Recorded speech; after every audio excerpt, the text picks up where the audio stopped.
Thank you so much for being with us, Dr. Williams. Just another introduction. My name is Melanie Della Rosa. I'm a graduating senior at Spelman College. And what we are doing here today is creating a project to amplify and highlight those who have retired from serving HBCUs and their unique experiences. And then we'd like to start by thanking you for your years of service. And we really look forward to learning more about you and your time at your institutions. So the first question that I'm going to start with is, can you share a bit about your background and what led you to pursue a career in education, particularly at an HBCU? Well, thank you so much. My introduction to higher education at HBCUs began as a freshman when I was at Southern University of New Orleans. They had just acquired its own governing board. This came out of the Constitutional Convention in 1973. And I was involved with a young man by the name of Larry Charles, who was student body president at Southern University of New Orleans. He was the first appointee to the board as a student, and he encouraged me to get involved as well. So out of that, I transferred from Southern University of New Orleans to Southern Baton Rouge because they had the student representation rotating on the campuses. There are three campuses. I became the student representative to the board in 1976, and from there, my interest in higher education administration, particularly at HBCUs, intensified. See, thank you so much for sharing that. And over the years, how would you say that your role as an educator or an administrator evolved within the HBCU system across the universities that you served at, because you did serve at so many? Right. The one constant was the sense of support. You knew that people were going to be there to support your decisions, to guide you in making the right decisions, and also to understand that your being there had a purpose. The Bible says, "From those to whom much is given, much shall be required." I was given so much support, love, and mentorship that I knew that when I took on that role, I had to exhibit that as well. That's amazing. And over your career, what do you feel like the most significant achievement during your tenure at your HBCU institutions was? Well, obviously, the highest position I held was provost at Tuskegee. I was asked by Dr. Payton to take that role. It was an interim position that lasted from December of 2009 to May of 2010. I think the greatest role I had was my first role in HBCU administration at Tennessee State University, where I was asked to direct a academic intervention program to bring students back into the system who had academically or financially had to drop out. Okay, could you tell me a little bit more about that program, um, and any particular moments or anecdotes that really stuck out to you? Sure, sure. Again, it was a Title III program. It was funded for a short period of time. We were given three initiatives. We had tutoring, counseling, and mentoring. I was able to hire staff to perform those duties. And the students each came with their own stories. And sometimes they just were lackadaisical, hadn't taken their academics seriously. Others, they didn't use their financial aid properly. But we gave them that sense that, listen, you're at an institution that cares for you. You have to show that you're worthy, not worthy, I don't want to use that word, that you appreciate it. And so through the mentoring program, through the counseling program, and the tutorial assistance, we were able to envelop in those students a sense of, hey, you know what, I've got a second chance, let me make the most of it. Thank you. And you've talked about how you engaged with your students. As you know, HBCUs are very big on service and serving our communities. Did you have any opportunities to engage with the communities surrounding those HBCUs? And what impact do you believe that your work had on the community? We did that, and actually, I need to mention also that in my fraternity, I'm a member of Alpha Phi fraternity services, so I was able to serve as an advisor to the young men who were in the fraternity, and they were able to have programs and activities that showed the support for the community and to fulfill our own objectives. Oh, that's amazing. As a member of Alpha Kappa Alpha Sorority Incorporated, I'm so glad to hear I about should, your. yeah, I should say ski wee, and you say if I can. So I do want to ask a little bit about your philosophy as an administrator. How do you think that your teaching philosophy or your leadership philosophy evolved during your time as an administrator, starting from the beginning of your career towards the end of your career? Yeah, it was pretty much constant. I referred earlier to the scripture that guided me. I felt a large sense of responsibility to always have the people surrounding me, whether it's students, faculty, other administrators, to engage in that we have a responsibility to make those around us better. I go back to my days as a student at Southern University in Baton Rouge, and I had an instructor. I don't know if this is related to your question or not. His name was Mr. Brown, and he would insist that when we use the word Black to refer to people, that we capitalize the word Black. I asked him one time why did he said, "Have you ever seen the word Korean not capitalized?" I said, "No." "Chinese not capitalized?" "No." He said, "Then they identify strongly with their people, and they feel it is a formal noun." I use that same philosophy at an HBCU. We are unique. We are a group that identifies by ourselves, and unfortunately, through this Constitution of ours, we identify by our color. So we should never forget that. One thing that I take pride in is that the people that I work with, students, faculty, and others, I made sure that if I could do something to enhance their academic standing, graduate students working for me went on to get their master's and the doctorate. So it's a sense of shared responsibility, I think is the word that I would use. Okay, thank you so much. And you've spoken about some of the triumphs and accomplishments that you've had at your institutions. Would you like to share any of the largest challenges that you faced as an administrator, and how did you overcome those? One of the challenges that I faced when I went to Cheyney University in Pennsylvania as Dean of the Honors College was that I felt the sense of being an outsider. That has something to do with Philadelphia pride, and I commend them for that. But that Philadelphia pride has its negative aspects. I spent a lot of time trying to legitimize myself with the students and some of the people in the community because I was, quote, by their standards, an outsider.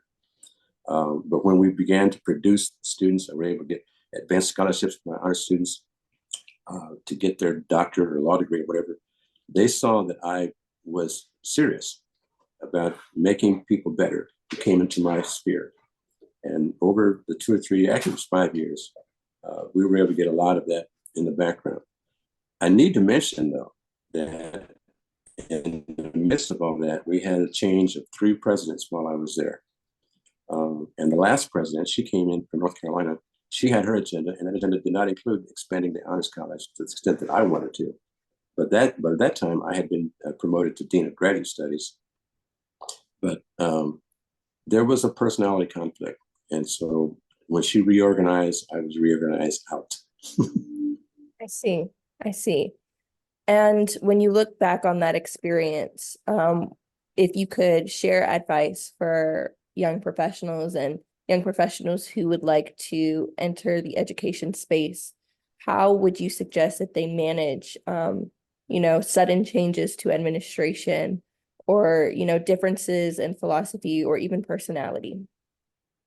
One of the things that I would encourage anyone coming into higher education, particularly at HBCUs, because that was my experience, was to recognize the fact that you're going to have mentorship that's applied to you, but you have to do that mentorship to others as well.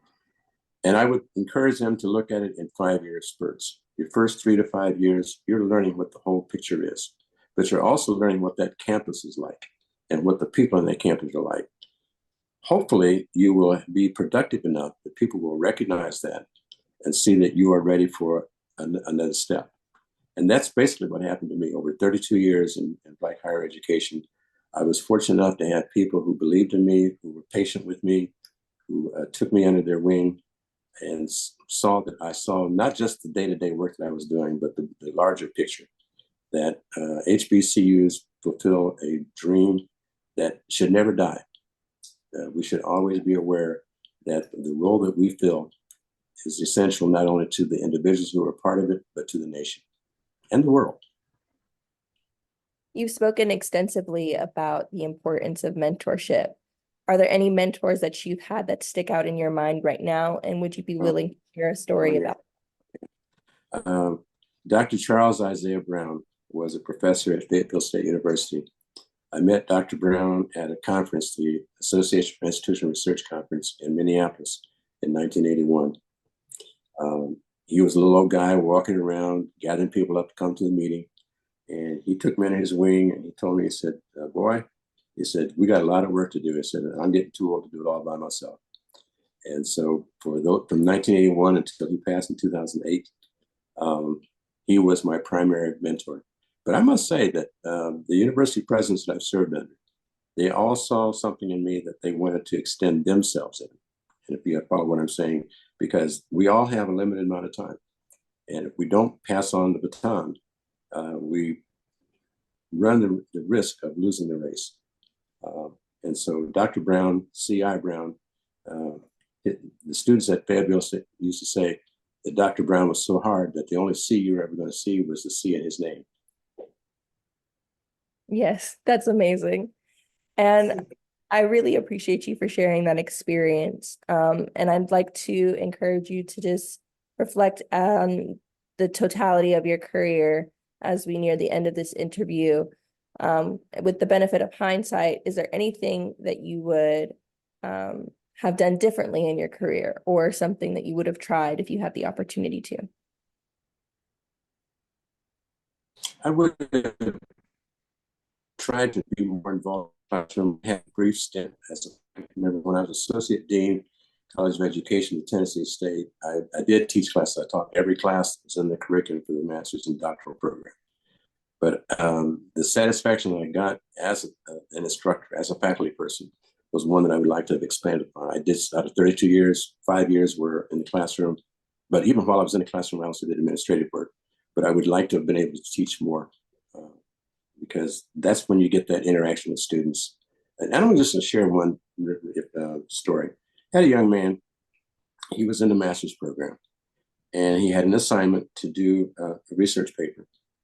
And when he turned it into me, it looked so smooth and so clear that I was surprised, because he was not that active as a student. He looked like he was just doing it because he had to do it. And so I looked up the topic and so forth. And I checked with our library, and I found out that he had actually plagiarized a significant contribution to higher education. And I pointed out to him, I said, one, you violated a basic premise that scholarship should be original, should be your work, should reflect you. He didn't understand it at first. So I called him in with the dean, and the dean said, basically, Dr. Williams is doing you a favor, young man. Okay. You may see it as punitive, but he has a standard, we have a standard, and we want you to have a standard.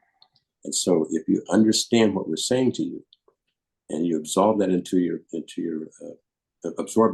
being, you'll be a better person. And I want to thank you for taking Dr. Williams' advice and understanding that teaching is not punitive.